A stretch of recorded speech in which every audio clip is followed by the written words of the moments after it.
you'll see a little red pop up on your screen. Yeah. You already know what that means. That means we are live. Yes, sir. What is up, everyone? Welcome to another Pin to Gas podcast. And listen, this is what an honor it is to sit down with Max Van. What is up, brother? Yeah, dude, nothing, man. It's good to speak with you. Thanks for the invite. Fucking stoked to get this going. Bro, listen, funny backstory. So our mutual friend, Jeff Servin, right? We've been talking back and forth before I went to Europe. And he was like, yeah, man, I said, I'd love to have you on, fastest chef in America, all that, because I love his story, right? And so I'm out there in the UK, Max, and he sends me this text. He's like, hey, man, I can get Max on the podcast with me too. And I was like, shut the fuck up. No way, right? Yes. Obviously, fast forward it. I'm in Jersey. Of course, I already told you, the story I made it. I told my dad and Rossi, I said, look, I'm going to find Max. I'm going to hunt him down and harass him. So yeah, you found me, that's for sure. I don't know where we were. I think it was pouring fucking rain, and you're like, oh, it's Chris, man, Pin the Gas. I'm like, all right, we had to make something happen from there. Yeah. I was absolutely determined, Max, to catch you and hunt you down. But yeah, so listen, here we are. In honor again, I want to get into the whole story. I want to take it back from the very beginning. Like, how did you get into motorcycles to begin with? So, from the get-go, I think I was 2 years old. And my dad bought me a Sierra 50. When you're two, you don't know how to shift gears, man. Like, I don't know how big a fucking 2-year-old is, if I'm being honest with you. But he sat me on it. He used to ride me around the neighborhood, and he actually built like this, I'm going to call this little oval track in our backyard. We had like an acre in total. So it's a super small property. We had a pool. We'd go around the damn pool and everything like that. And I was scared. I didn't like it. I actually hated motorcycles. So anytime he'd start it, you'd run away. It's like, it's like a lion coming after you. I'm like, I don't want anything to do with it. Then I had a 50. I was like 9 years old. I had that same bike, and I don't know. He came up to me. He's like, you want to ride it? I told him no, but then he forced me to get on it. He was like, and then I started to like it, but it was too small. He bought me a Honda CRF 80, and I liked riding on the pavement, but we'd have like trails up north and stuff like that. And I fucking hate the dirt. I still can't wrap my head around it. You know what I mean? It's just completely different. But I love riding the thing around my neighborhood. Like, I was that annoying kid that'd be out for 4 hours at night just riding a dirt bike that's got an FMF pipe on it for hours on end until it ran out of gas. And that's what I did. We had a Yamaha R3 project bike, and my dad told me to sit on it, and I did. I fit. And a couple months later, I did my first track day, and then now here we are, a couple years down the road, 18 years strong. You know what I mean? 18 years strong. I like it. Them guns, boy. Yeah, dude. That's and obviously with the STG, right? Thing work, right?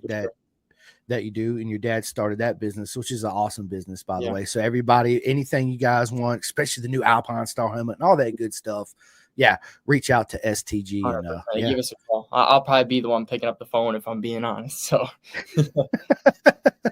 There you go. And then you can have a chat with Max, man, the legend, Max himself. So a couple seasons in Junior Cup, and then 2023, right? So how do you rate your 2023 season in Junior Cup? I say, right in the middle. Of course, I wanted to win the championship, but if my man's Avery watching, I don't know if he's on. I sent him a text that I was doing this, but he showed up and he whooped my ass. And not only did he whoop my ass once, he whooped my ass all season long. I remember, I was playing Fortnite with him last night, him and Julian Korea. And, no, I think it was just Avery and I, but playing Fortnite, and I'm thinking about this while he's killing some people. And I'm like, listen, dude, I remember getting on the brakes on the last lap going into I think it's like a 10A or something like that. And I'm like, and I was in front of you. And this kid just rolls around the outside of me. We got the same brake pads, different suspension, but same brake pads. I'm like, right. There's something special sauce in those certain SBSs that he's got on there. And I sold them to him too. And I was from there. I knew Avery had something different, and throughout the season, he proved that. And I was just doing my thing, and it just wasn't good enough, man. It wasn't good enough. So I got a new year to prove something, I guess. Yeah, Avery, the lap slayer. He's awesome. Him, his dad, his sister Ella, all of them, the whole family. Good people. Yeah. Absolutely. I got to meet them, except for Ella, because she wasn't at Jersey, but I got to meet them. Of course, I was harassing them and Jackson Blackman and everybody else I come across. Exactly.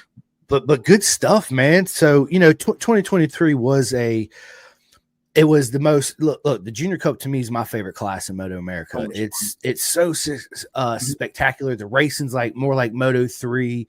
Plus on top of that, man, Max, to me as a fan, because I've been a huge fan of the sport for such a long time, I love to see when you guys win a race, it's absolute ballistic. You guys are screaming and hooping and hollering versus people that's done it 100 million times and they smile, yes, and they're happy, but it's like, yeah, I just like to thank the team.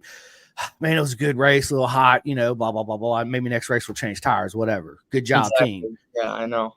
I want to see that fucking absolute just, yes, woo, let's go. You know, that's that raw emotion and energy. That's everything, right? Yeah. Even when you guys do bad, you still see all the emotions, right? Yeah, it's just different versus the people that been there and already have it, right? Exactly. Like, I don't think a lot of people realize that, like, behind the scenes, like, people, it's a lot different than BSB or World Superbike. In Moto America, Maximilian, did you do the dishes? I do them sometimes. I hate doing the dishes. But when my mom's not home, I will do the dishes. I love you, Mom, if you're watching this. But it's, you know, we're not all like BSB. No, you know, we don't have the factory support from Kawasaki. We don't have this. We don't have that. You know, sometimes our parents work 2 jobs to make this happen, and you know, like they have no 401k. The 401k is gone. What's even a 401k if your kid's riding motorcycles? Let's be honest here. Right. Throw everything, and you know, making it in the sport is a dream of all of ours, but it's difficult, man. It's difficult. There's no one gets paid. I love this shit, but man, it's insane. It's insane. It is, you know, and you know, I have a lot of friends over there in the UK that race in the BSB series, and they always ask me, you know, about Moto America because they don't have an opportunity to really watch it a whole lot. They'll catch it on YouTube and stuff like that. And you know, I tell them, dude, our series is great. It really is. It's like over there, man. They're not really getting paid neither. Most of those superbike riders, they got full-time job. Dude, Storm Stacy, man, he was delivering pizzas on the side, right? Yeah, dude, seriously, right? And they all got, some are masonries and construction workers and all that, and that's how they earn a living to pay the bills, you know. And they raise the funds through sponsorships to get those rides, right? Yeah, that's it. And it's just, it's not like the glory days back when me and your dad were young, and it was Matt Mladen and Doug Chandler and Miguel Duhamel or Yvonne and all them guys, right? When they were making money, real money.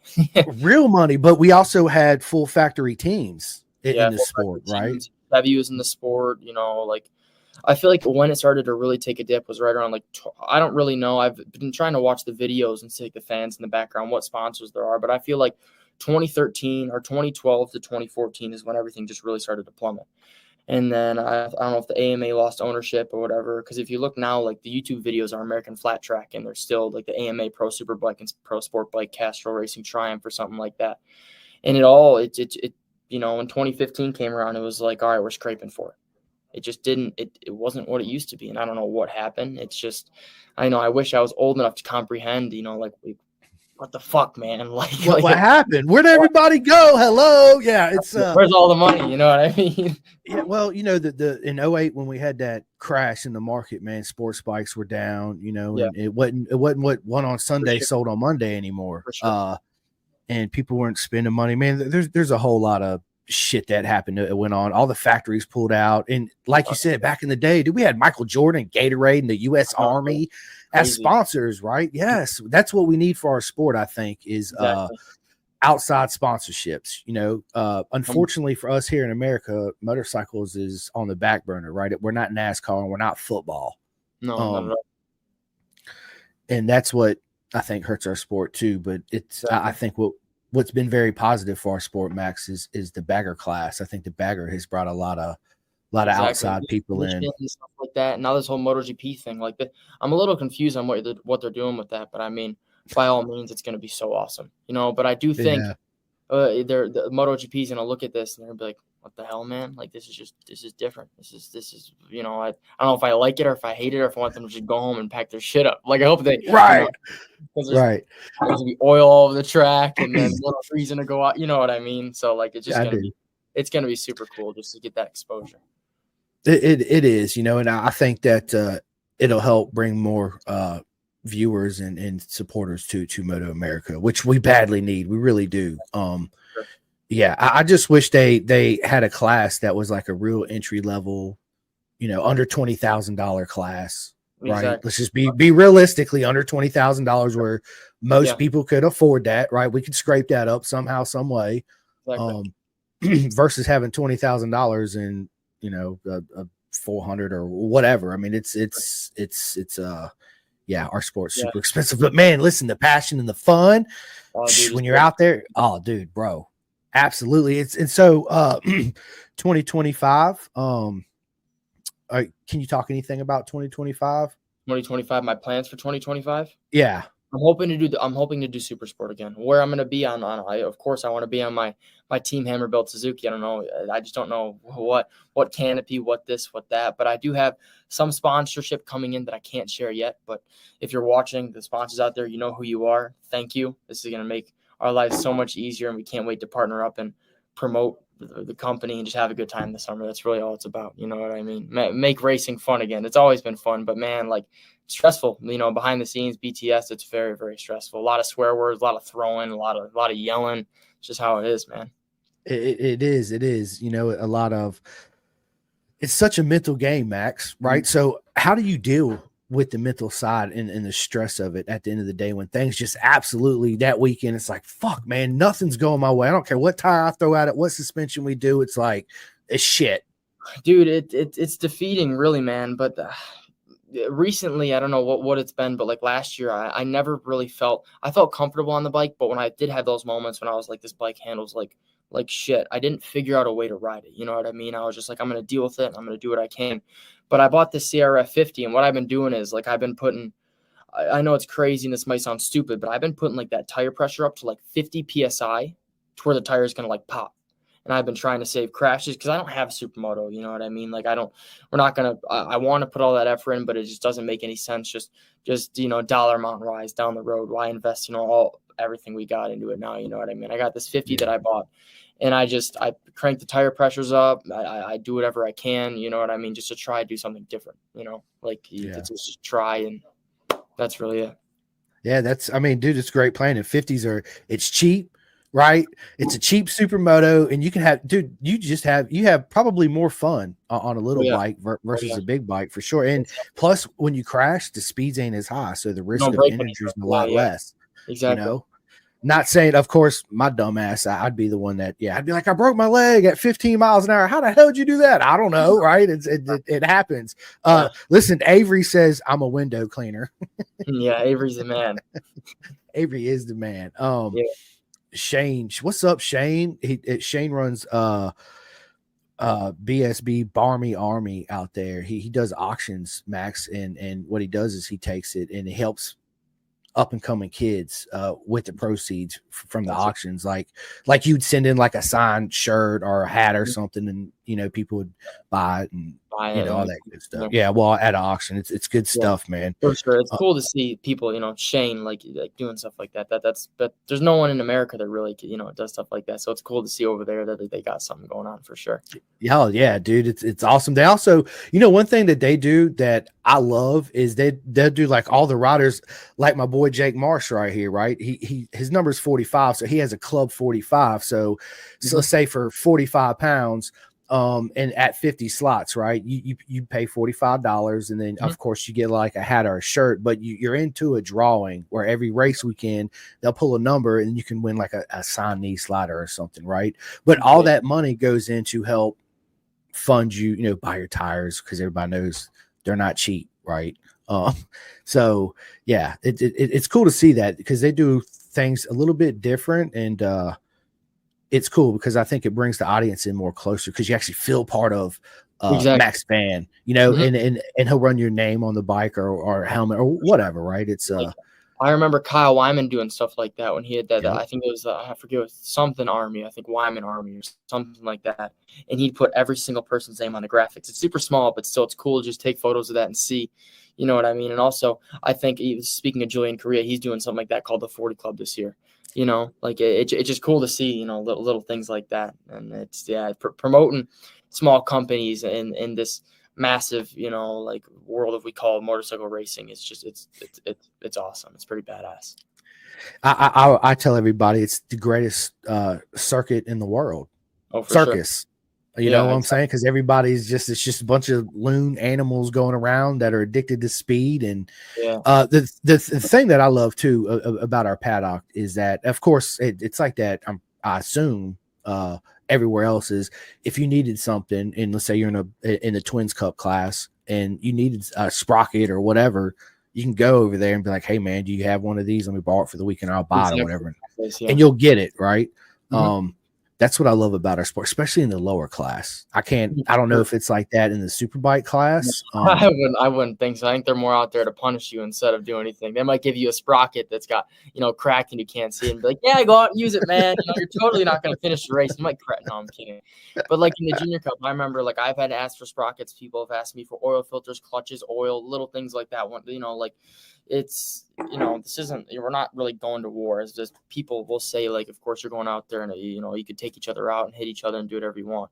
But I want to see everybody succeed. You know what I mean? Even speaking of Avery, I was so pissed that he beat me, but to see all the work that he's put in, see everything pay off, it's super cool, and see all the emotion, how close I am with Avery and his family and his how they put everything they've got is what he does. You know what I mean? I do. Yeah, his dad Aaron's awesome. He's Aaron's a man. Yeah, they are absolutely are. So, Max, well, coming up on a race weekend, how do you prepare yourself for the race weekend? Talk us through what you actually do Friday, Saturday, and Sunday.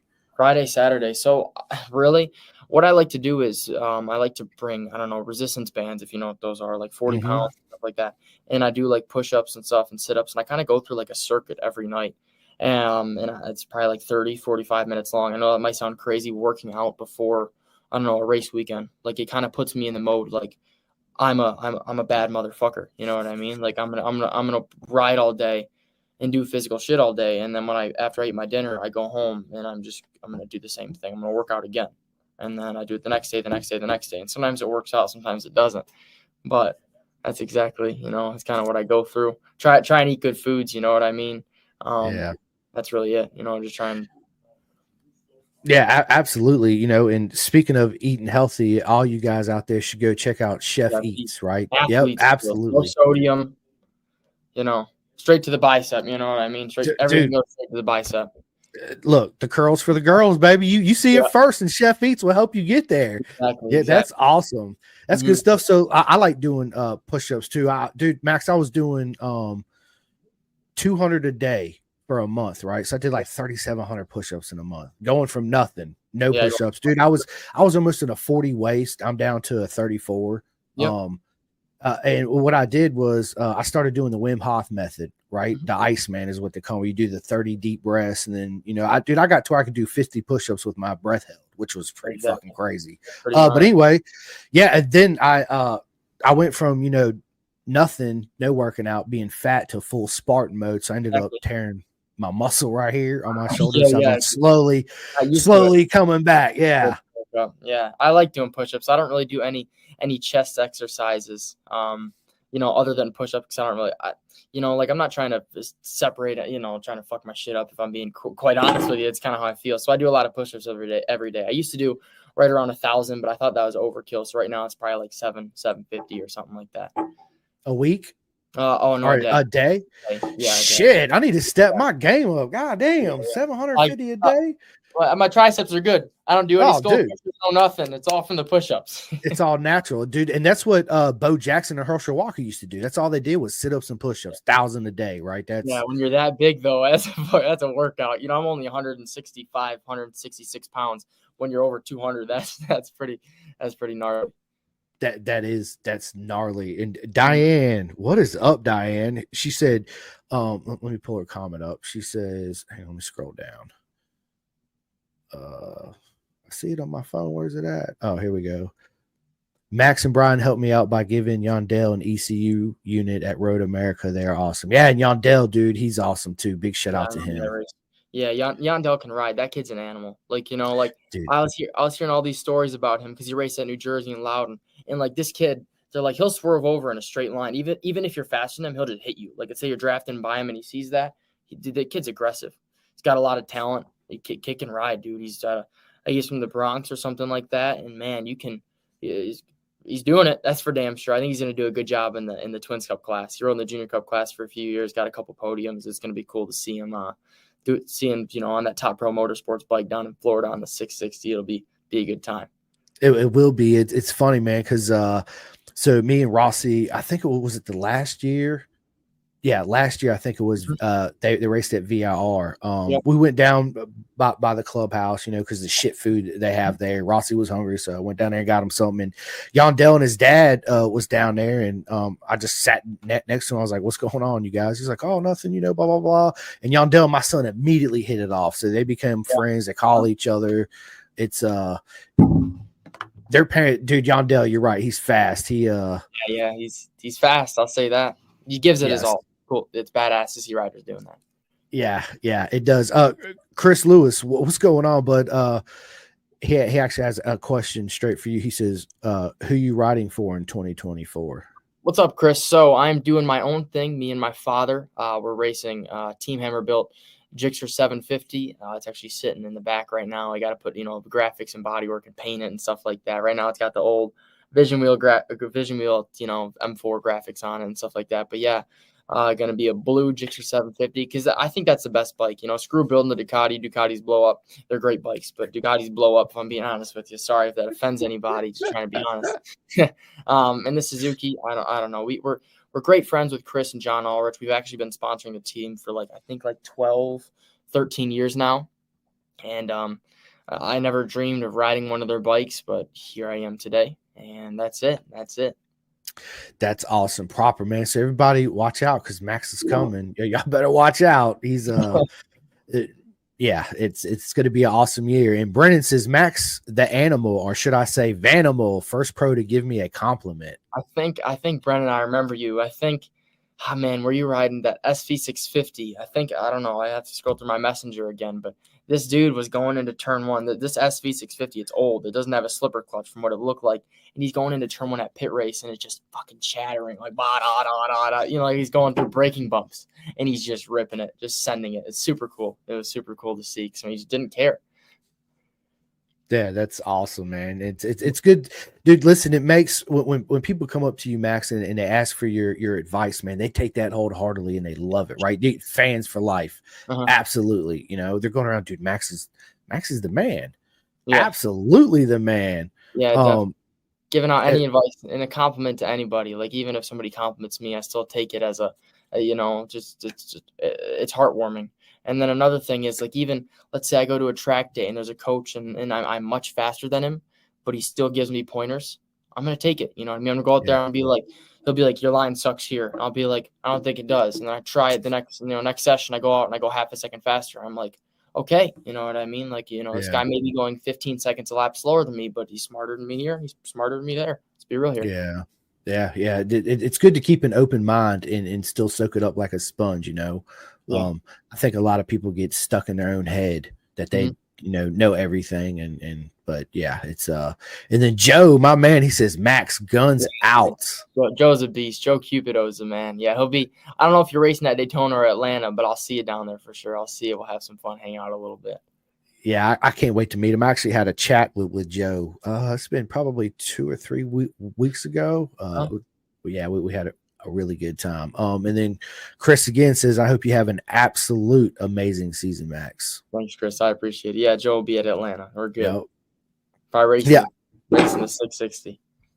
Yeah. Dude, that Aprilia's a beast, right? I mean, it's and you're right. Touching back on the Gixxer 750, man, honestly, that's probably the best bike to have in that class, because you don't even touch the motor.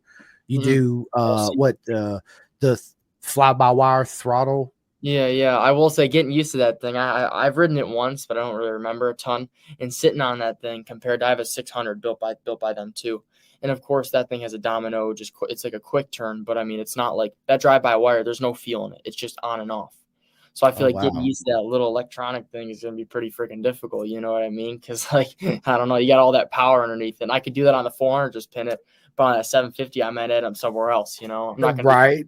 I'll be sliding straight or something like that. So you'll end up on Mars on a SpaceX ship, right? Launched off of it. It's dude, I could see where that would be, especially if you're used to a throttle cable versus an electric cable. Brian, what is up, man? I don't know. He can leave. No, we're just kidding. He said he's listening up front. He said he's been watching the whole thing, which is pretty cool. Nice. Appreciate it, Brian. I do. Diane says, I will see you guys at Daytona. See you at Daytona. And Joe, I'll be there. Yes. I think it's early March or mid-March. I'll be doing the weekend just so I can get the time on the Suzuki and spin some laps because I got no laps on it right now. So yeah, we'll be good. I won't be racing Daytona, but I'll definitely be most likely I'll be at Daytona spectating, just having a good time and seeing who my competition is going to be. That's kind of cool. And before racing Daytona, I'd like to go there, experience the paddock, you know what I mean? And then I think in 2025, that's probably what I'll be doing is the Daytona 200. That's right. That'd be awesome. I'm trying to actually make Daytona 2 myself this year. I just don't know if I'm gonna be able to hatch it or not. It's a track that I haven't, even though I grew up in Florida, I didn't actually make it out to the Daytona 200 because my dad, he was a fighter pilot in the Navy, so he's always on the 8-9 months out at sea. My mom was like, "Hell no, we ain't doing that. I'll take you to a baseball game." I was like, "Man, forget baseball. I want to go watch the motorcycles." But yeah, and that's one I haven't been to. I haven't been to Barber neither, man. I really want to go to Barber. That's the one you got to go to. I will say, I've been to all any professional track in America that you can think of. Out of the U.S., I haven't been to any, unfortunately. But going to Barber, the facility's nice. It's never dirty. Even my dad will agree. Everything's the best there. There's your track super fun, pavement super smooth. And I'm better than you there. He said he's better than me there. And I also have hair on my fucking head. Thanks. I came out of his nutsack, and he's trying to tell me that I swear a lot. Right? Yeah. Thanks, Dad. That's awesome. He just heard what I said. The nutsack joke. Yeah, it's good stuff, man. I love the energy between you and your dad. Me and my dad are a lot like that too. It's awesome. Do you have any funny rituals you go through before you actually get on the bike? Like, are you like, I got to put my left boot on before my right boot, or lucky draws or anything? No. I've heard of the lucky socks and the lucky underwear, but I feel like wearing that underwear, all weekend's pretty freaking weird. I'm not gonna lie, but I like to stretch. I don't know. Usually I like to listen. Maybe I like 50 Cent. Oh, we got a special guest now. There's Jeff. Oh, shit. Is this the wrong date? Am I in the wrong video here? What's going on, man? I just figured I'd crash in here for a couple seconds. And I've been watching. I'm taking a break from working on this thing and clearing out the garage for this season, which is a bear. But, awesome podcast so far, man. Looking forward to watching you on that Super Sport, dude. I appreciate it. It's gonna be a good time. I'm gonna be fueled by that sirloin and potatoes and Mexico, Sirloin, potatoes, and women. Am I right? Exactly. Yeah. Hot blonde women. Let's go. All right, man. Well, it's good swinging through, man. I just wanted to show my support. I'll still be watching you here, though. I got me a little bucket turned over, and I've been sitting here watching, man. So I'm gonna jump out of here and continue watching, man. All right, Jeff, appreciate it, bud. All right, bro. Later, man. Listen, everybody, you guys already heard us say that, man. Chef Eats. What you waiting on? Yeah, as soon as we're done with this, or hell, just leave and go order you some, and you jump right back in. No worries, right? It's affordable because, to be honest, man, going to the grocery store, I was there yesterday, and for all my groceries for the weekend, granted, it's just like a lot of chicken, a lot of beef, a lot of rice. I like orange juice. I like peanut butter. I like sourdough toast. Like, I'm pretty bland. I'm a bland dude. And I spent like $128, man, for a week. You know what I mean? And that's just, again, I'm not like I'm huge. I eat a lot of food for my size, but it's just, I'd much rather go to Chef Eats because he's got good deals, dude, for like $10 to $13 a meal. That's, lunch and dinner. It's a good deal. It's a good deal for sure. Nothing better out there. Absolutely. I agree. Time, you know what I mean?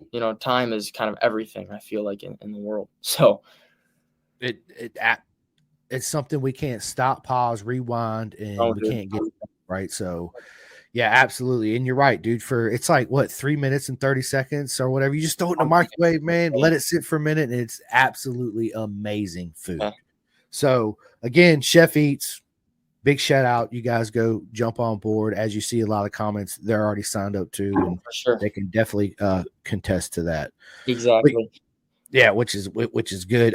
James Allen says I'm planning on racing Daytona in October. Yeah, I think that's with so the Team Hammer will have a practice day, and then I think they have like, I don't know if it's a race. It's not the Race of Champions. It might be, but they got something going on in October down there with CCS and ASRA. If I mistake that, I apologize. But I think I'll be down there too, just to learn the track and have a good time and see if I ride the wall like Anthony Mazziato. So we'll see if I can do that. Your dad says, pretty graphic, man. Yeah. What if your mom is listening to this? If she is, Mom, I told you I love you earlier. So right. That makes it better. But he also says I do that. Yeah. Before every ride. So, I mean, I brush my teeth in the morning, then I'll eat breakfast, whatever. And then I get to the track in like 15 minutes before I go out. I brush my teeth. I listen to 50 Cent. I always pray for like 5 minutes. You know what I mean? And even when I'm like sitting there on the grid, waiting for the light to drop, there's been some times when I'm praying, in my helmet. I got my hand on my gas tank and I'm just going, and then I hear, and I'm not even in gear yet. And everybody's getting ready to go. I'm like, oh shit. I got to get it going. Yeah. That's, exactly. That's awesome, man. Everybody's got their own routine. Yeah. I'm not more of like a touching the lights, and I of course the reaction time is pretty cool. Doing that stuff. Like I saw you with, I think, were you on here with Ethan Chaplock yesterday? Yep. I used to work Tuesday. with him. For Tuesday. It's a great program and everything. I don't know. I just for me going out, I need to. Of course, I got to pray and stuff like that, but I got to be with some boys, man. I gotta talk some shit. I gotta be like, I gotta be a man. We got to say some stuff that's pretty, throwing yourself out there, but it just kind of gets your mind off of everything. I can't be sitting there just all nervous and clenching on to everything. And it's got to be yourself. You got to, I think that's a lot of racers don't have an opportunity to be them true selves, especially around race weekend, because there's a certain persona that they got to put on and for their all that, but I feel like, man, if people just be more relaxed and just have a good time, it would, no, absolutely. It's just the world. I feel like everybody's, so judgmental, and I even struggle with that. I'm pretty judgmental myself, but my dad tells me that sometimes, like, you got to chill out. Everybody's not you. They don't want to be like you. I'm like, oh, you're right. So, but yeah, if someone does something different than you, I mean, like, say, hey, maybe in the future you'll fucking be like them. So how about you shut your mouth and you do some weird shit too? That's right. That's right. I love it, man. I love the energy. That's awesome. That's just like me, man. I'm like, you know what?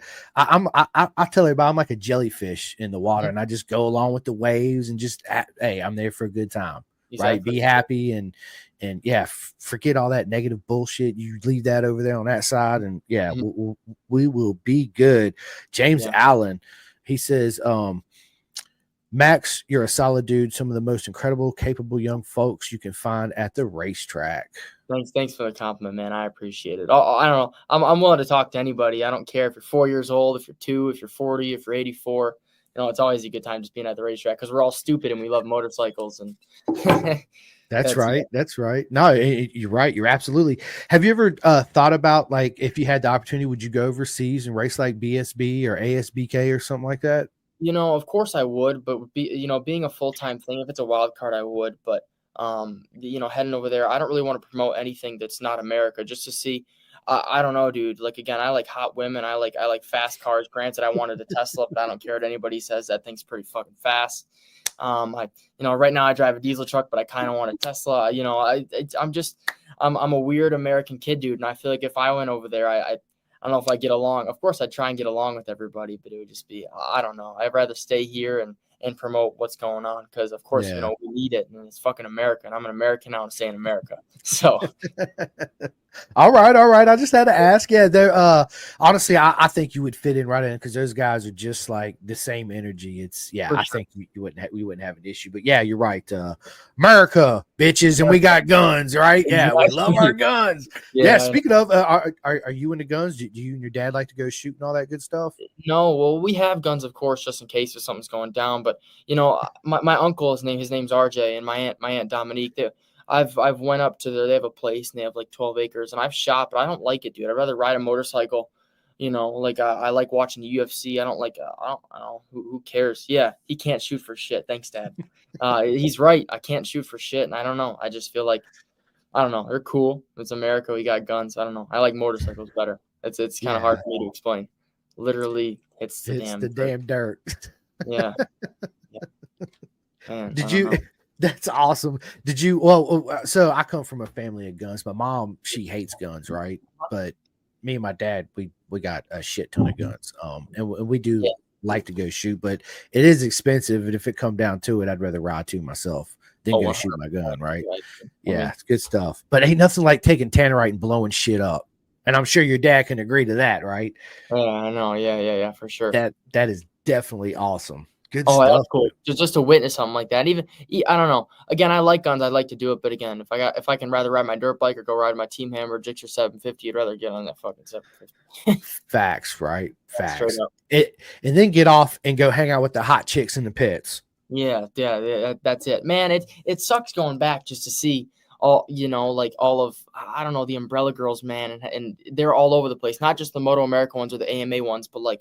Yamaha had it and everything like that, and Suzuki, and they're just, like again, I know this might sound terrible, but I want it to be like it was back in 2014 or early 2000s, man. Like that was when I feel like racing in America was in its prime. It's of course when people are making money, but it was just fun, and like it's fucking America, and I think it should stay that way. I don't think Moto America should want to be like World Superbike or MotoGP because it's too different over here, man. We have 300-pound guys racing baggers, like you got to think about that. That's true America. They go eat some brisket, maybe some pork belly, some a shitload of barbecue sauce, and they go fucking ride. That's it. That's it. That's how America is, and people don't understand. And on top of that, on $100,000 Harley Davidson or Indian. Yeah, I know, right? Yeah, that's crazy. That class is nuts, man. I remember when they first announced it, I was like, I had mixed feelings. I was like, what? Really? They're going to raise Harleys and Indians? And I got thinking about it. I was like, well, it might actually be kind of cool. And then you see it. You're like, yeah, it's fucking badass, right? Exactly.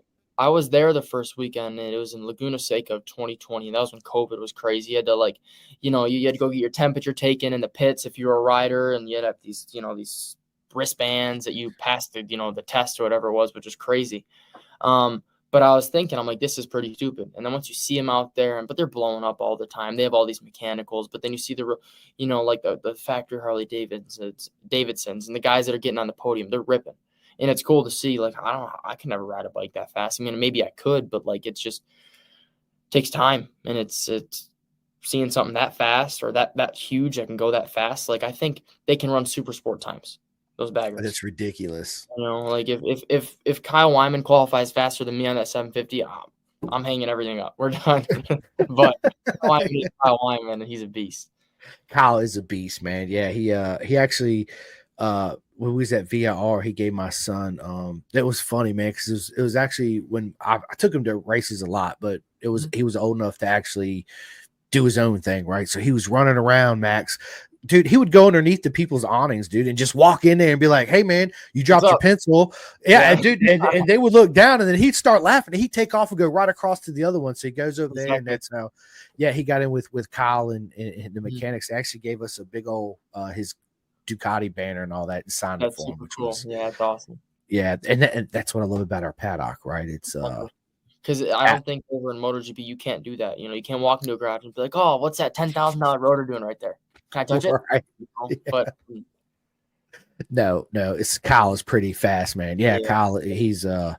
One thing that I really admired about Kyle, it was like he did everything himself. He was a team owner. He drove the truck. I mean, that was a big effort, versus somebody that just shows up, jumps on the bike, does a couple laps. I think the traction control is a little bit less on this corner, and blah blah blah blah blah. And Yeah, I remember back in I see that comment, Mr. Moffler right there. 100% always be faster than Andrew.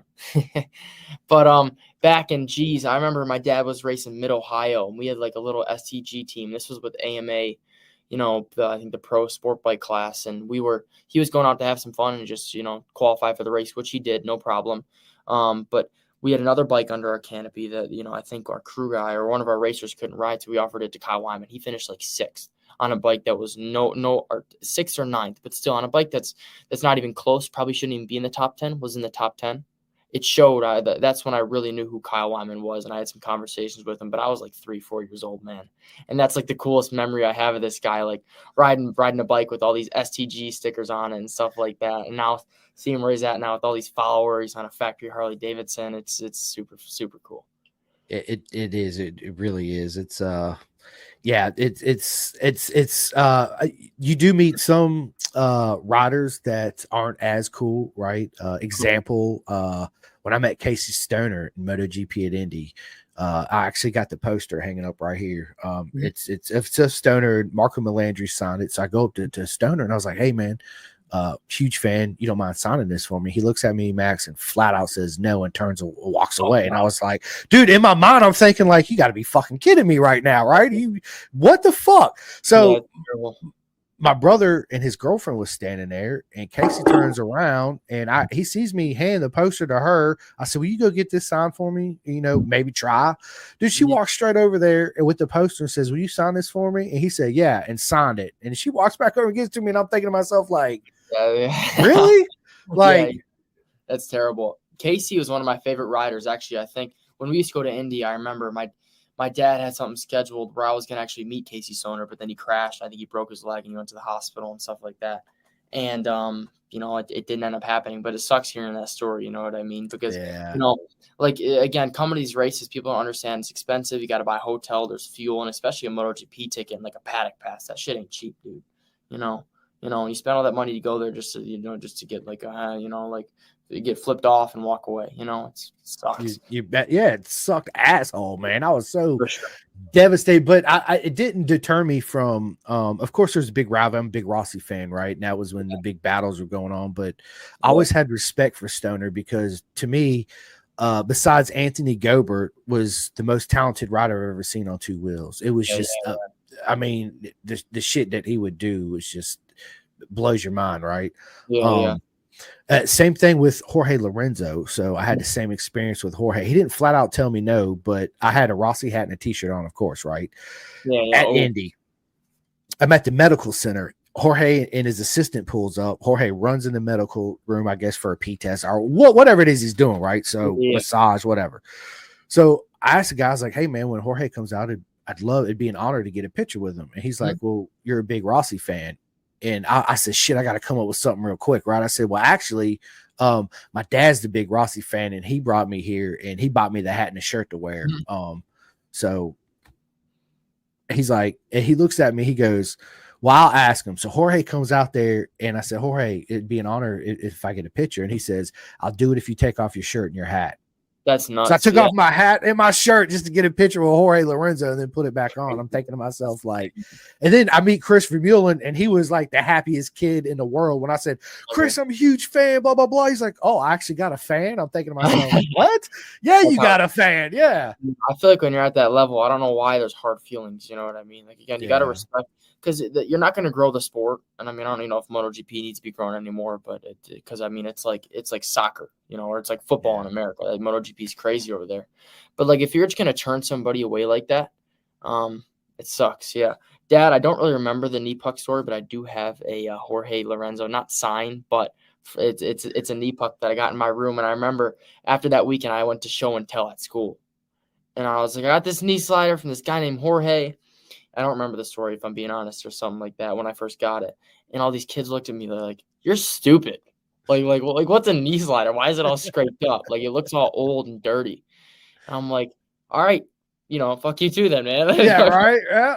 Fuck off then. Yeah, I like this. Yeah. So listen, Brian, he probably is cool, right? But that was back when he's gonna tell the story. Okay, yeah. Tell the story, Brian. Yeah, it's gonna tell the story. So we were at Indy MotoGP. We're in the back by the paddock, and Jorge was up there with his assistant on the scooter. Tons of people were trying to get to him as usual, right? They had to cut it off. Max was right there. They were going to pull away, actually pulled away. Jorge tapped the dude. They turned around, came back, talked to him, tore his knee puck off of his suit, and gave it to him. He's a good dude. And I got to meet too at an Alpine Stars party in Austin. Nice. Several years ago. I know Ben Spies a little bit, and like when Jorge came in, he took me over, introduced him to him. He's really fun, cool. Yeah. Well, that was back at the height when him and Rossi were major beef and battle with the wall was up and all that stuff. So, and like I was telling him, I had a Rossi hat and a shirt on. So of course that's why, dude. If you were him, would you take a picture with some motherfucker wearing a Rossi hat? Right. No, listen, no, hell no, I wouldn't either. But that's why I said I had to come up with an excuse. I just got to tell him, Max, I was like, actually, I said my dad's actually the fan. He bought me that hat and the shirt, but I took it off just to get my picture. He did at least take a picture with me, unlike Stoner. You have a shirtless picture with Jorge. No. I have a wife beater on. That's even better. That's even better. I got a wife beater on. I have to find the pic, and I'll text it to Max so you guys can laugh at it. But yeah, and by the way, he used to pronounce his name on hey. You couldn't even say his name, dude. Jeez, man, yeah. I was like 3 or 4. I was really young. You're pretty young. That was a long time ago. Yeah. Sure. I'll leave your podcast, gentlemen. We'll see, man. We'll see. Dude, that's awesome. Thanks, Brian. Yeah, for sure. Yeah. But yeah, it's just, I don't know. Yeah, it's seeing all these racers and everything. I don't know. It sucks to have hard feelings, to the other, or to the fans again if they're wearing a shirt. But I know everybody's got their testosterone and shit. You know what I mean? It's just, that's how it goes. Yeah, you should. I mean, I always put myself in, like, thinking about how they feel, but at the same time, like you said earlier, you touched based on you hit the nail right on the head, man. The sports, it's so expensive. I go to COTA pretty much every year, right? And yes, I'm the fool that I paid the $325 for the VIP pass, and it's a limited pass. They only have however many 500 or whatever it is, because they don't want a shit ton of people back there. But without that pass, you're probably not going to meet anybody. Yeah, they have a little front pit walk you go on to, like Moto America does, where you guys are mandatory to come out there and be there to sign, right? They're not, right? They just open up the garages, they'll pull a couple bikes out. Some of the riders will come out maybe for 5 or 10 minutes and take off, But when I'm at the races, I'm there as a fan. I want to get as many pictures as I can and at least try to have a conversation with one or two, right? And not talk about the race weekend, like, what'd you eat for dinner or what you doing after this, or, just completely off the racing topic. And then I watch the races later, right? I watch it back at the hotel or whatever. Yeah.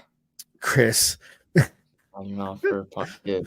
Appreciate that. Chris is a legend too, man.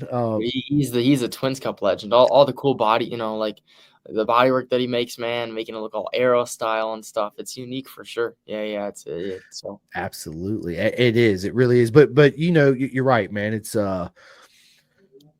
it's hard when you meet one of you've been you look up to, right, and a fan of, and they do it no matter what you're wearing. But Matt Mladen was kind of like that too, but Matt always made it immediate clear why he was there. He's like, I'm not here to make friends. I'm here to whoop everybody's ass and win these championships. It's like what I mean by that is Matt still took a picture and he still signed whatever I had for him to sign, but he wasn't happy about it. We'll say that, right?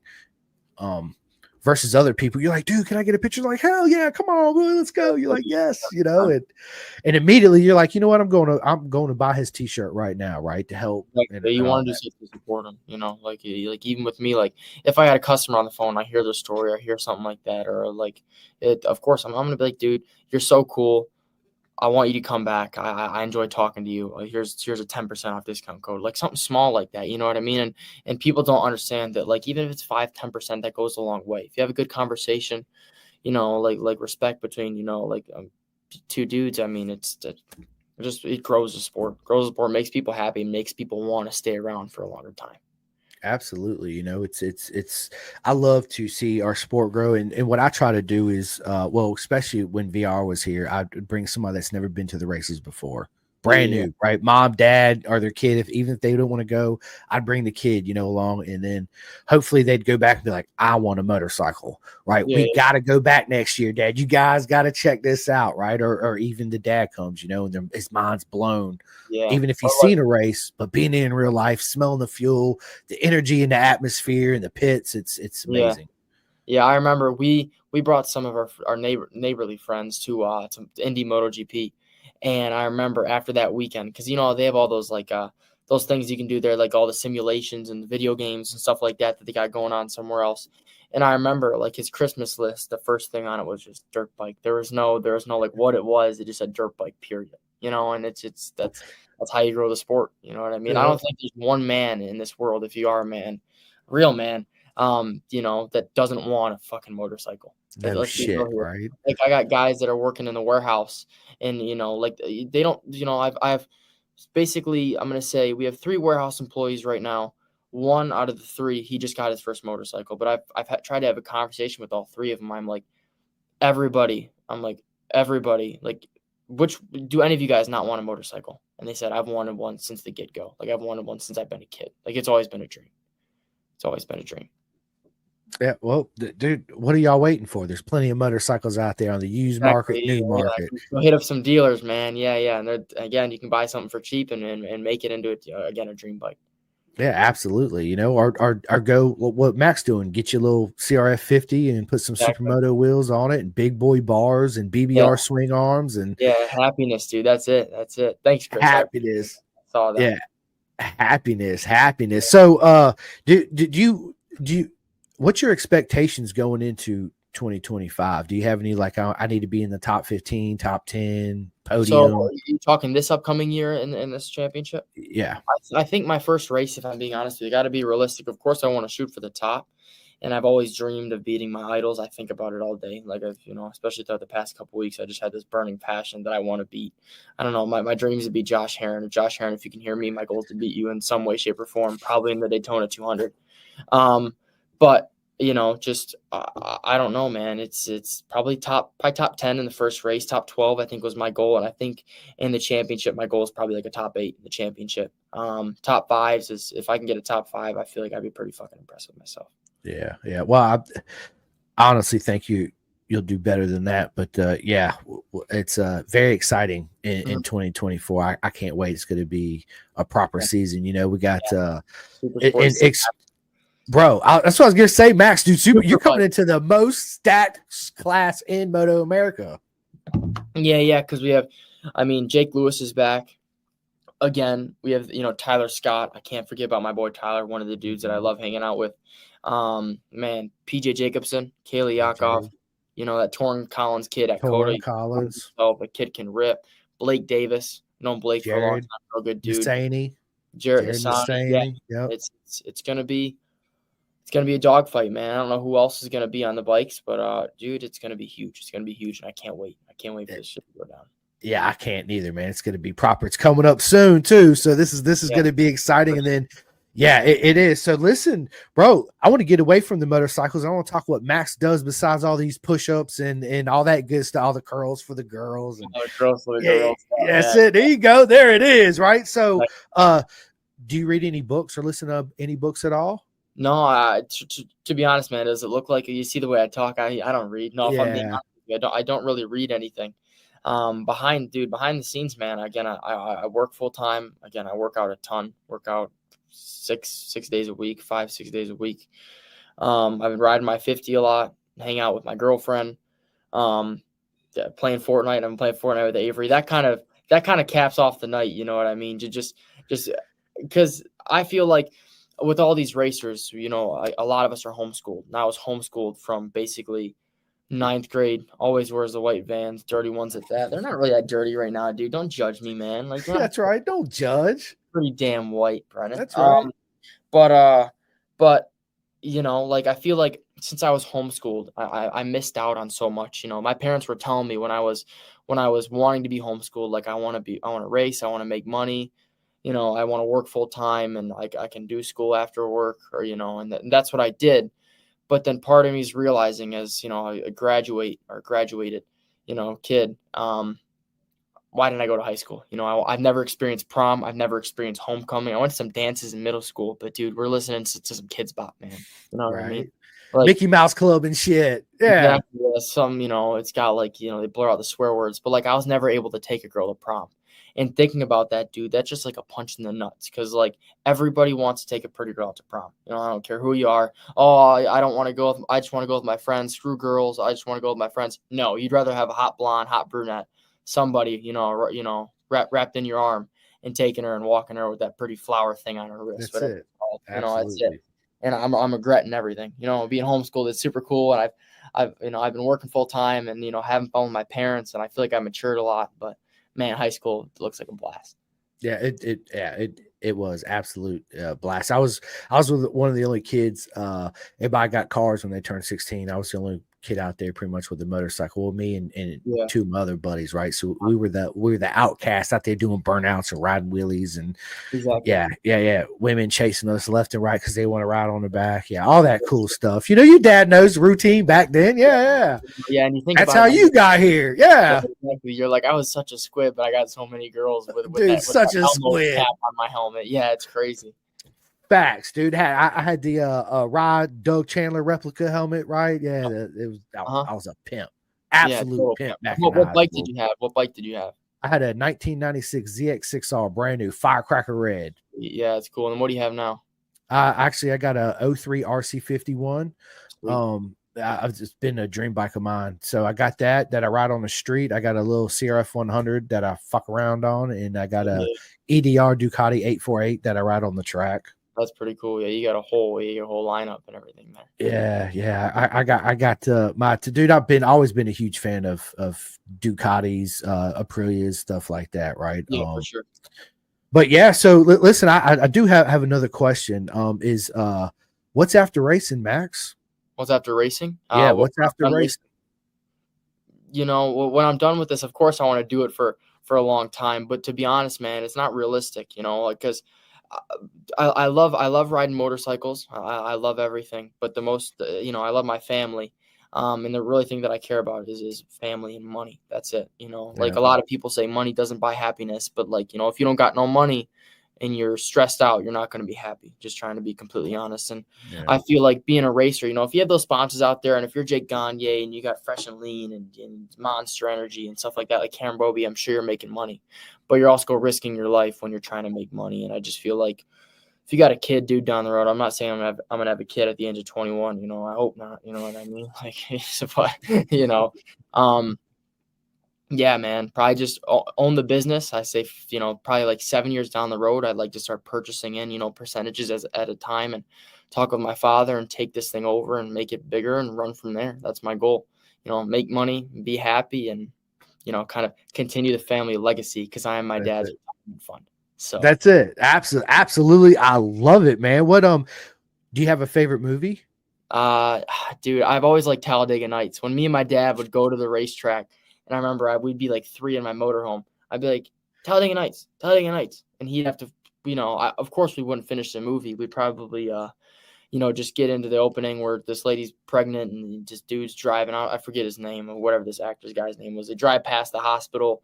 She slams on the brake. Ricky Bobby pops out, and I probably fell asleep right there. And that's, that's my favorite movie ever. My favorite movie. What about you, Chris? You got a favorite movie?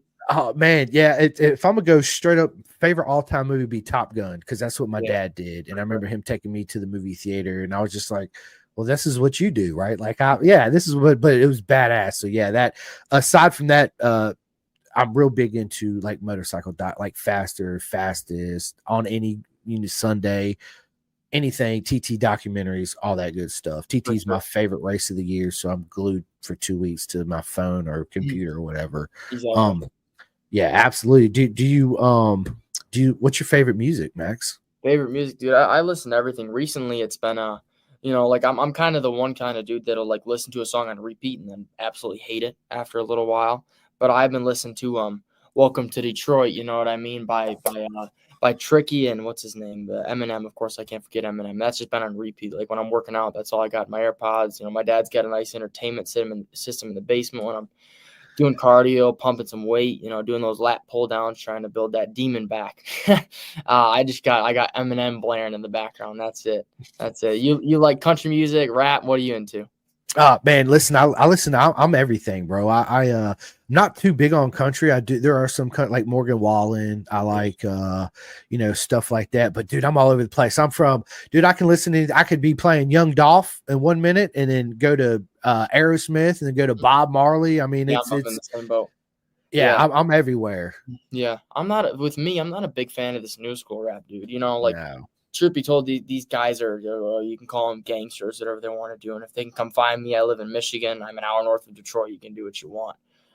But it's like, I don't see it as like, you know what I mean? Like they're not 50 Cent. Again, they're not Eminem. They're not, Tupac. They're not even close. Not even close. Not Notorious B.I.G. It just feels like I'm a punk kid myself, but they're also punks. You know what I mean? Yeah.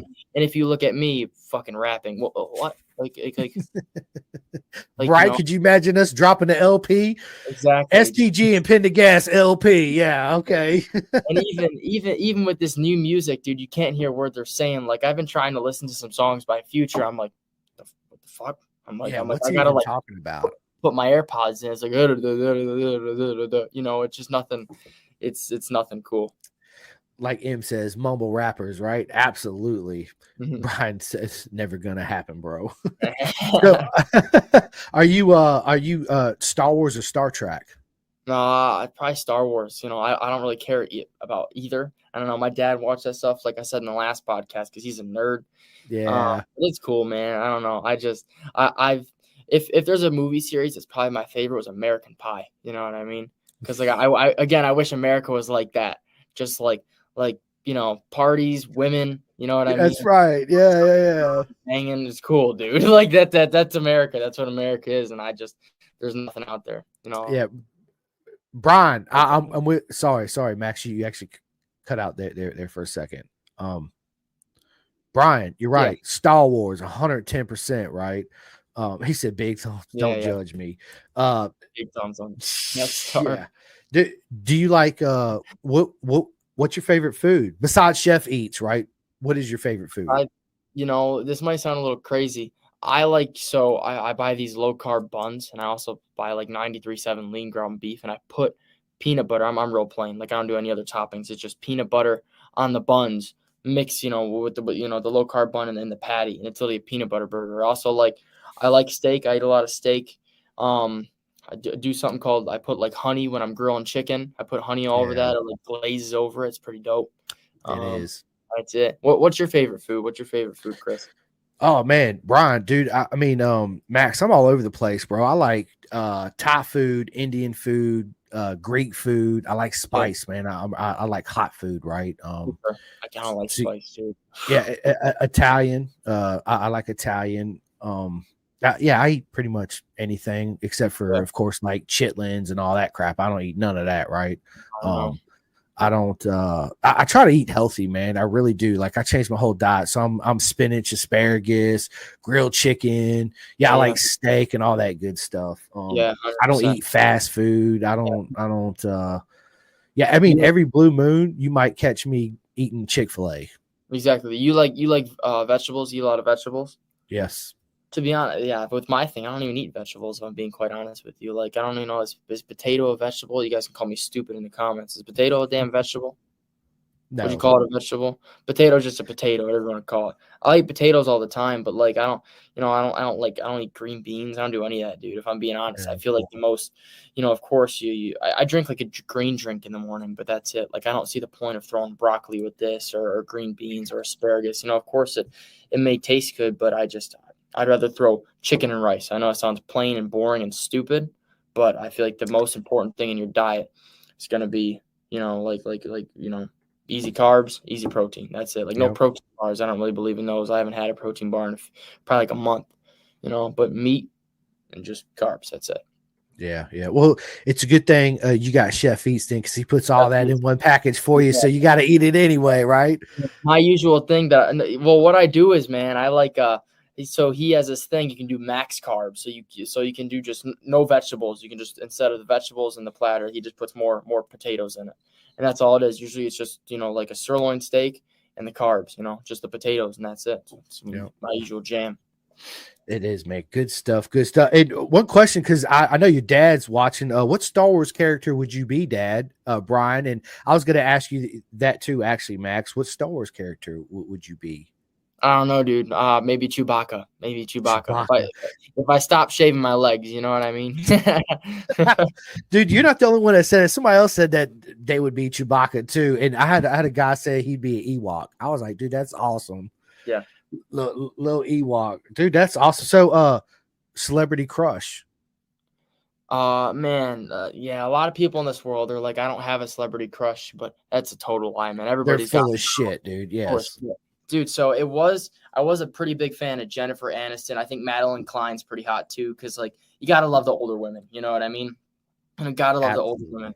But there's this girl, man. I've been watching this show called Euphoria. I just started it. It's pretty weird, and a lot of stuff kind of creeps me out, man. But this girl named Sydney Sweeney. If anybody watches Euphoria show, you're gonna know what I'm talking about. She's a good looking girl. She's a great looking girl. I'm gonna have to check it. Is that on Netflix? Nah, dude. It's on HBO Max. It's on HBO Max, I think, and a couple other things. What advice would you give your younger self? My younger self, I don't know, kind of always believe in yourself, because when I was younger and even now, everybody lacks confidence. You know what I mean? Like, if you even sometimes I say something, I'm like, shit, I probably shouldn't have said that. Or just, just follow through with everything, man. Like you said it, man up, you own it. Like I saw Brandon Posh on a podcast recently, on another one, somewhere over in California, but he has said the same thing, like sometimes I say stupid stuff, but you gotta own up to it. And if you screwed up, you gotta be like, shit, man, no backpedaling now. You just gotta go in with confidence and full force and believe in yourself. And that's it, and everything you do, if you see it here, it can happen. And I do believe if you really believe, it'll happen. You put in the work, it'll happen. Yeah. I'm big into that too. Like positive energy, always thinking positive, thinking what you want to happen, think it's going to happen, and it will happen. Right. So yeah, I'm with that. Aaron Dreyer says 1994 Halle Berry, right? Yeah, dude, that's hilarious, dude. She's amazing. Who was it that said, let me get a Barry blasted them lips, the comedian? That was hilarious, dude. Barry blasted them lips. It's good looking, dude. I don't know. The short hair ain't my gig, man, but that's all you guys, That's it. See with that. PlayStation or Xbox? I got an Xbox. Yeah. Me, Avery, and Julian, we run up with some Xbox. Yeah, I got a PS5, so we'll when we get off here, I'll give you my gamer tag. We'll have to jump on there and play. My son plays this shit. Fortnite. Dude, my son plays the shit out of Fortnite. So I'm trying to get into it. I just played the other day, and it was my son and his friend, and he kept killing my son. I said, give me that controller, man. Let me show you how to do these headshots, right? And I'm just straight murking this kid, man. And Rossi's like, how are you doing that? I was like, dude, your dad's an OG, bro. I grew up playing this shit. Call of Duty, all that. Metal Gear Solid, it's headshots. That's what me. I can't aim. I can't build very good either. Avery, like when we play, man, he's like with Avery, his attitude. I know I kept talking about Avery a lot. He's one of my best friends, but when he's out there, like when he's working out, like he likes to do his own thing, and I'm in the same thing, you know what I mean? But he's a little bit different. And when we be playing Fortnite, like me and Julian are fighting, a team together, and Avery's just off on like the other side of the map fighting a whole other team. He's like, guys, I'm dead. I'm like, well, don't go on the other side of the map, you know what I mean? That's what that's what our gameplay looks like at 9:00 to midnight at night. Right. Yeah. See, my whole thing is like the whole building thing. I don't get that, right? We don't have that in Call of Duties or any of that. It's I don't build shit. I just run around and just try to mark people. I'm just like, I build, like if I'm getting shot at and I'm scared, dude, like I'm like a skunk, you know what I mean? Like when the skunk releases stuff, I start building. I'm like, oh shit. And I don't know how to edit. I don't know how to do anything. Yeah. You know what I mean? If the guy's near me, I'll shoot him. But if he's shooting me and I'm shitting my pants, I'm going to start building, It took me a minute to figure out how to switch weapons. I'm like, how the hell do you switch weapons on this thing? Yeah. I'm walking around with a hammer. I'm like, forget this hammer. Yeah. That's awesome. Did you have a favorite road racer like in MotoGP or World Superbike or? I will say it's probably Josh Hayes. My two favorite are going to be Josh Hayes and Chris Ulrich, because Chris Ulrich, he's been in the series forever. Him and John. I mean, my dad always called John the godfather of road racing, but like I never understood it when I was young. But thinking about it, how long they've been around, I think it's 40, 50 years they've had a team. And it was, it started off with like Weir Endurance, and now look at how big they are. So definitely Chris, he's a big one. Because I want to be in the sport this long too. Like I always want to be riding motorcycles. I don't know what I'd do without motorcycles.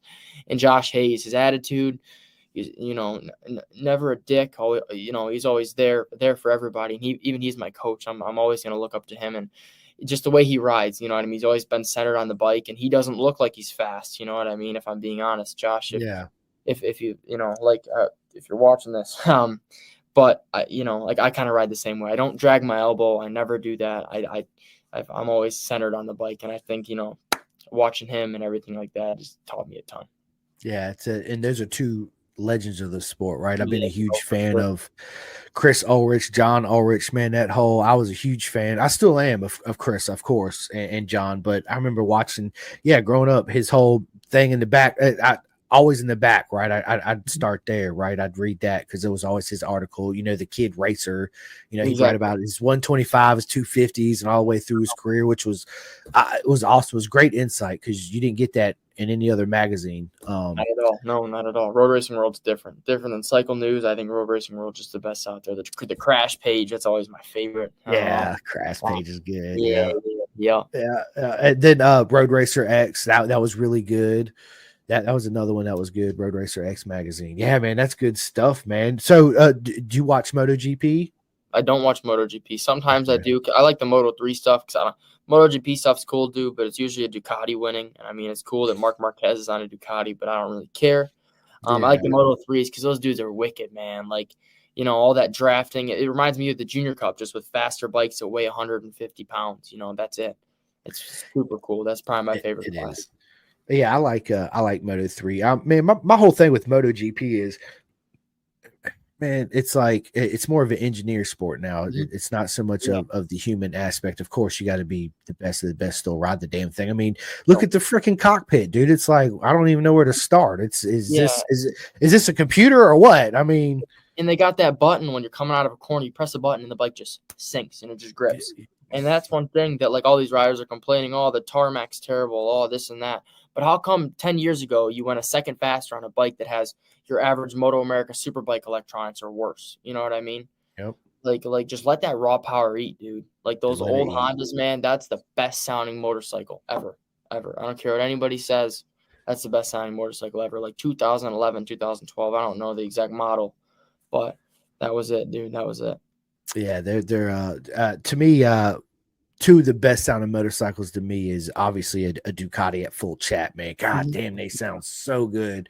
It's man, they sound so good. And then of course the RC50. I'm a big twin guy. I love the sound of a twin. The inline fours are good too, but man, they're just loud as shit, right? Yeah, it's but they all kind of sound the same. Some got a little deeper tone than others, but that's just all because of the tune. And you're right. It's like I had this argument with a buddy of mine. He's like, "Oh, aerodynamics." I'm like, "Dude, they fucking suck. Take off the lowering device. Take all that bullshit off. Right? Let's go back. Oh, they're so much better and blah blah blah." I was like, "Dude, listen. First of all, they're costing way much more money to develop." Right. I mean, think about the extra cost. F1, it's F1 on a motorcycle, and that just doesn't make any sense. It doesn't, you know. And then I said, well, then how come it took him 8 years to beat Jorge Lorenzo's track record at was it Catalunya? They just broke it last year, right? With all this aerodynamics. They've been doing aerodynamics for a long time. So yeah, I'm with you on that, man. I remember World Superbike at that track called Portimao or something like that. Portimao, yep. I remember like a test they had there, seeing the lap times were faster than some of the MotoGP guys on literally just a Superbike. And you know that track's not all straightaways; it's got one big one. But seeing that they could go like a second faster than some of the dudes in that MotoGP, it's just like, I don't know, it's kind of humbling, you know what I mean? And why don't you just bring it back? Of course, it needs to be a prototype bike. It can't be a production V4R or Yamaha R1 or something like that. But screw, you know, maybe those front fenders, whatever, the wings look cool, but that whole squatting device and this and that. And like they did this one thing for this cooling system or something on that Aprilia, if you saw that in the last couple of days. Yeah. I was like, what am I going to grill my chicken on that damn thing? You know, lay it flat, you know. Right. It's stupid, man. I told everybody that was their Wi-Fi connection because the Wi-Fi there sucks, right? Yeah, it had something to do with I can't remember what it was, aerodynamics maybe or the airflow. I think it was some type of big, with the new wing, kind of like back wing kind of looking thing on the back of it. F1 used it and stuff like that. It's just, I don't know, it's cool and all, but it's not my thing. That's definitely not my thing. I mean, you look at the Moto3 bikes and the Moto2 bikes, they look so good. And you look at all the Ducatis and I mean, they all look the same. Basically, if you strip them all of paint, most of them look a lot alike. Yeah, they all look. Yeah, Aaron said something about a pressure sensor. Pressure sensor. Yeah. But still, yeah, I remember trying to look at even the new Honda compared to that Ducati. It's of course they're gonna ride completely different, but they don't look much different. And yeah, I want Suzuki to come back in that series because those bikes were so good. And what a way to go out! What a way to finish with a bang! How Alex Rins just dominated that weekend, dude. And they won the championship the year before with Joan Mir. Like that's how you ended off. Yeah. I mean, it was. We can go on a whole nother subject about Mir's championship. Yeah, for sure. That whole year was just. It was just crazy, right? But yeah, you're right. I miss Suzuki, dude. It was a beautiful looking machine.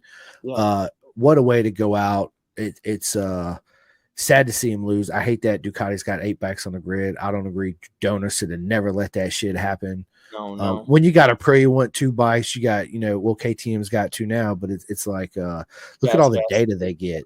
Yeah, they get so much more data than everybody else. Or if they do, maybe they should say, okay, you can have 8 bikes, but you can't share no data.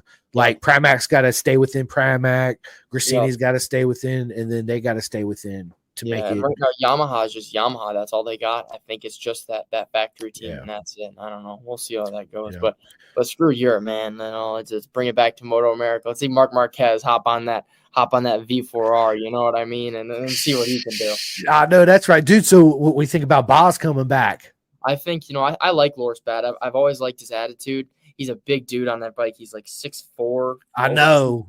Pounds, man, and seeing him ride that thing, he's always riding as hard as he can. Like him and Tyler Scott are the 2 riders. I know Tyler's younger than me, but Tyler, he's watching 2 people ride, they give it their all the time. There's not one corner that they're not just like, oh, I don't care. I'll crash this motorcycle. Someone else is going to fix it. And I'll go out and I'll do the same thing again. If I crash, I crash. That's how they rode. And I love to see it. You know what I mean? It's just 100% all in every corner of every lap. Like, him passing Cameron Peterson on the outside of the corkscrew. That's retarded. It's so cool, man. It's so cool. It's just all balls to the wall. That's all it is. It is. It is. Aaron said, "What's your dad's car name? White Dragon?" I don't know, dude. Well, what was it? I remember. Shoot, he had a nickname for it. Dad, if you can hear me, comment it in there, and I forget what it was. That's hilarious. So you're in the market for a Tesla? Oh, not anymore. No, my dad, I'd be kicked. Black Dragon, that's what it was. No, I wouldn't have a roof to sleep under if I had a Tesla. No. He just said, he goes, you wouldn't be allowed to park it in my driveway, not plugging it into my house. And I'm like, all right, okay, I'll shut up. My diesel truck's fine. We're good. Yeah, he's not gonna happen. That's awesome. Man. I love it. Good stuff, man. So if you could have dinner with anybody, dead or alive, what 3 people would you have with you? So probably number 1, I like that Sean Strickland guy in the UFC. So definitely Sean Strickland. Man, who else would I throw in there? I'm not really a political dude. Probably that Sydney Sweeney girl. And Conor McGregor. Just so I got, that's probably it. If we're gonna go for 3 celebrities, that's it right there. That's it. Yeah. So obviously you're a big UFC fan. Oh, definitely a UFC fan. Yeah, I love fighting. That's what I was gonna say earlier. Like why use guns when you got your fists? You know what I mean? Yeah. Use a bat. Do what you got to do, man. Like I say, screw shooting. That's not fair. You know what I mean? If you're just going, if 2 people got bats, if 2 people, just bodies themselves, that's fair game. You know what I mean? If one dude's 260 and one dude's 155, that's not fair. But but yeah, UFC and beating asses is awesome. Yeah, it's good. So who's your favorite fighter? My favorite fighter right now, I don't know, one that I've probably always looked up to was that Khabib Nurmagomedov guy. Just because I don't like super flashy stuff. I'm not this kind of guy that I don't like chains. I don't like pink hair. I don't like all this expensive clothes. And Khabib was always like this one dude who's gonna of course he trained in Dagestan and did all this gnarly shit up in the mountains. Wrestling bears and shit. Yeah, and then he comes in the UFC and he couldn't strike for a long time, but he stomped everybody's brains and just mangled them. And that's what I've always looked up to. Because I don't like the fancy cars, the flashy shit. You know what I mean? Like Sean O'Malley. You know, if you're hearing me, you could probably beat my ass. But like I don't like all the fancy pink stuff and stuff like that. I just like to be, just human. Like Tyson used to be, just show up in your fighting shorts and just whoop ass and go home. No socks and the shoes, man. Yeah, Mike Tyson actually. Screw Sydney Sweeney. Sorry, but I'll probably just just a dude chilling in the hot tub. You know what I mean? Probably Mike Tyson. Yeah, Khabib, and then what's up, Dial? Yeah, what's up, man? And then Sean Strickland. That'll be cool. But it'll probably be a riot. They probably end up beating each other's ass if they keep talking.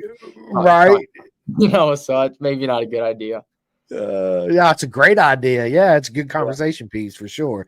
Dude, good stuff. So are you into like soccer or basketball, football, or any of that? No, you watch any of that motorcycle and fighting. It was cool to see the Detroit Lions because that's where I'm from. You know what I mean? See them almost go to the Super Bowl. Like I watched that, of course. But other than that, like they can go. What's up, Ryan? But no, like anything else, I don't want to.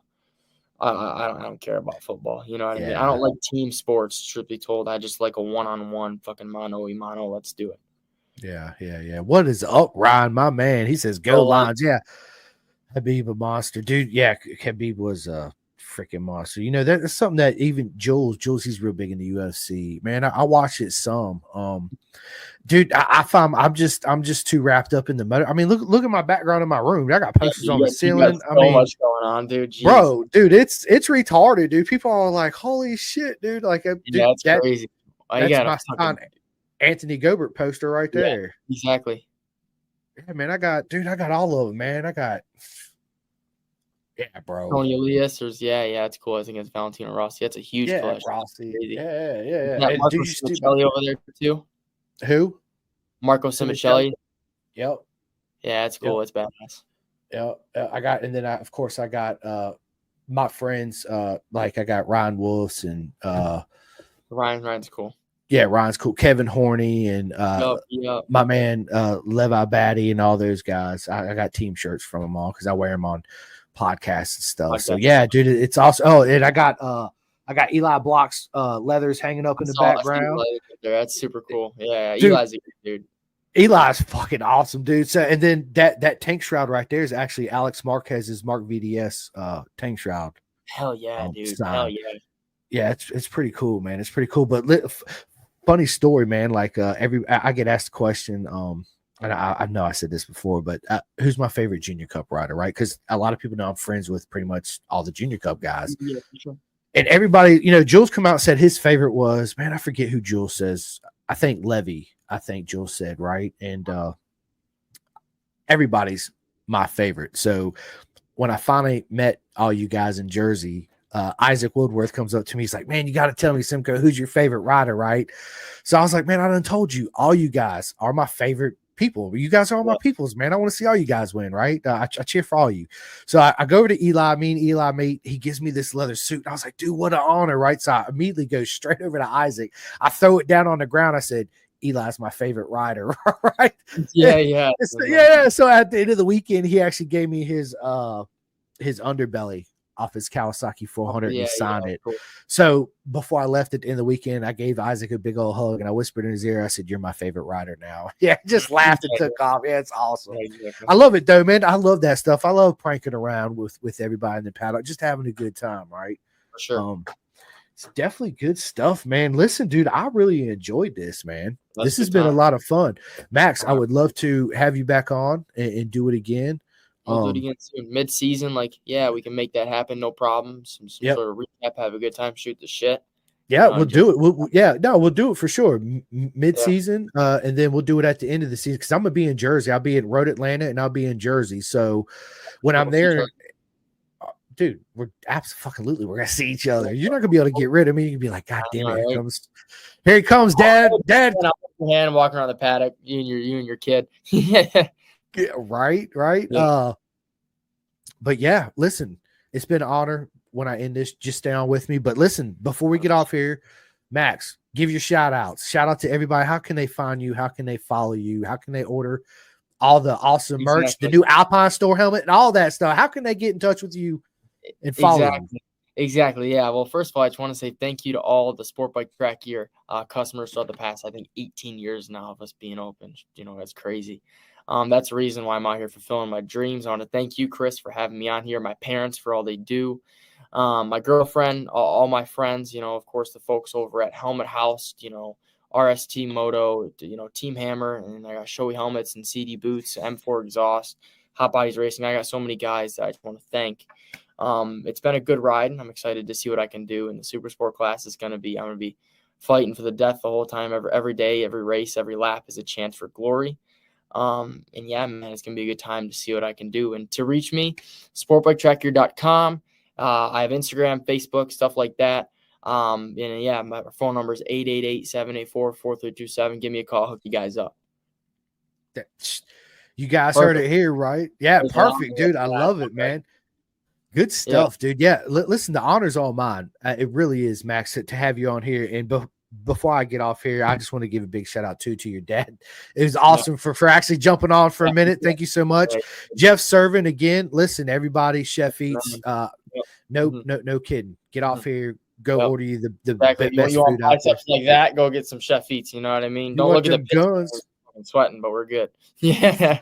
Facts, 110%. And listen, big shout out to my man Martin at the Clothing Kings. You can go to theclothingkings.co.uk and order all Pendergast merchandise. You can get hats, beanies, jackets, body warmers, all that good stuff. Big shout out to my man Jake Marsh, Club 45. You guys go join and follow him out there in BSB.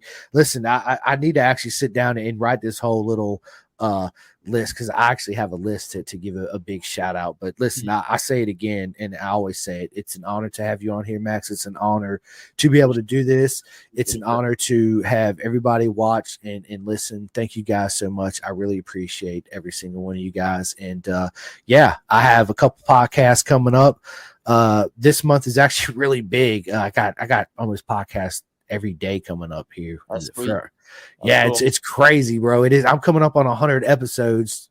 I think in like a week. I appreciate it, man. Yes. 2024.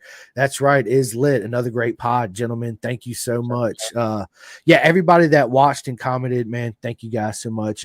If you guys missed this live, no worries. You can, as soon as I end it, you can go right back on Facebook. You can catch it on LinkedIn. You can catch it on YouTube, and it'll be out on Spotify, iHeart, and all that good stuff tomorrow. But yes, again, until next time, thank you, Max. Yeah, thanks, appreciate it, man. Have a good day, guys. Absolutely. All right, guys. We'll see you soon. 100%. All right.